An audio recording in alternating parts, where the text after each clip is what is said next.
সিন্দাবাদের দৈত্যের মতো একটি ভয়ঙ্কর ফ্যাসিবাদ এ জাতির ঘাড়ে চেপে বসেছে।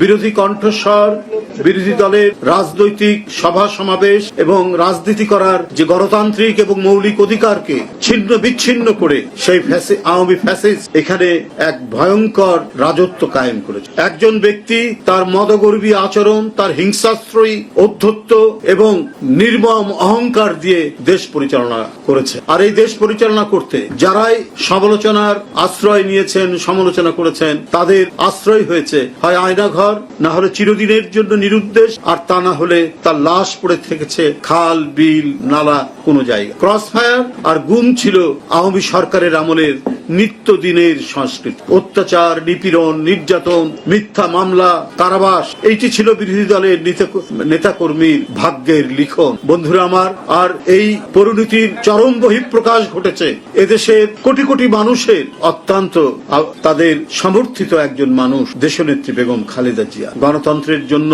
হারানো গণতন্ত্রের জন্য যিনি বারবার লড়াই করেছেন, গণতন্ত্র পুনরুদ্ধার করেছেন, তার স্বামীর দেওয়া সেই বহুদলীয় গণতন্ত্রকে তিনি বারবার বিপন্ন হওয়ার হাত থেকে পুনঃপ্রতিষ্ঠা করেছেন। তাকেই করেছে টার্গেট শেখ হাসিনার ফ্যাসিবাদী দুঃশাসন।